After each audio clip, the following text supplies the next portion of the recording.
এক রাজা তার 3 মন্ত্রীকে দিয়ে একটা পরীক্ষা করানোর জন্য চিন্তা ভাবনা করলেন। পরীক্ষাটা এমনই ছিল, রাজামশাই 3 মন্ত্রীকে ডেকে পাঠালেন তার রাজ দরবারে।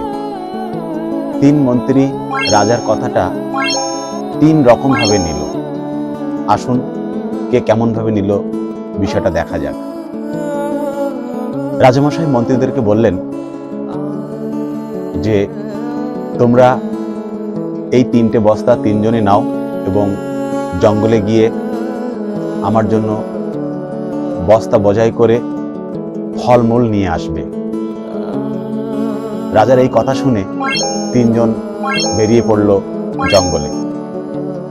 তো প্রথম মন্ত্রী ভাবলো রাজা নিশ্চয়ই বলেছে, এই কথাটার গুরুত্ব আছে, সুতরাং সে বনের ভালো ভালো সব থেকে ভালো যে ফলগুলো সেই ফলগুলো সংগ্রহ করলো এবং বস্তার মধ্যে ভরতে থাকলো। দ্বিতীয় মন্ত্রী সে বলল, রাজামশাই বলেছে ঠিক আছে, উনি কি অত কিছু দেখবেন? প্রথমে ওপরের দিকে সে কিছু ভালো ফলমূল রাখলো এবং নিচের দিকে কাঠ লতা পাতা দিয়ে সে বস্তাটাকে ভর্তি করে ফেললো।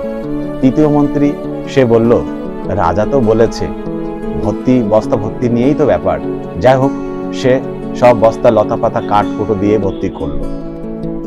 যথারীতি সবাই রাজদরবারে ফিরে আসলো।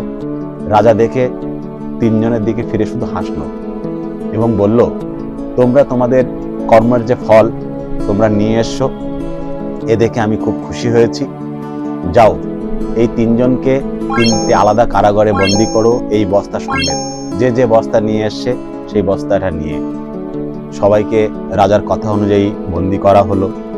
প্রথম যে মন্ত্রী সে 7 দিনের জন্য কারাগারে তার সেই পুরানো ফলমূল খেয়ে দিব্যি সুস্থ সবল দেহে বেঁচে থাকলো। দ্বিতীয় মন্ত্রী সে প্রথমে কিছু ভালো ফলমূল রেখেছিল, সে কিছুদিন যাওয়ার পরে সেগুলো খেয়ে অসুস্থ হয়ে পড়ল।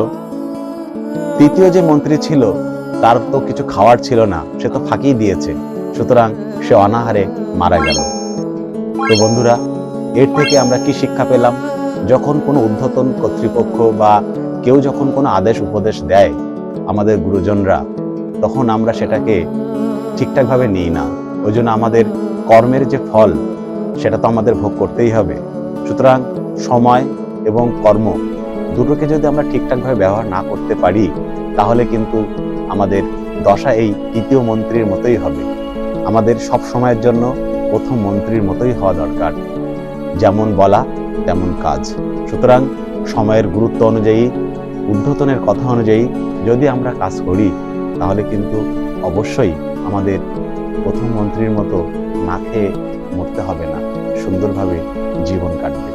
ধন্যবাদ অসংখ্য সবাইকে। সবাই ভালো থাকবেন, সুস্থ থাকবেন এবং আমাদের লাইফ বিগিনিং চ্যানেলের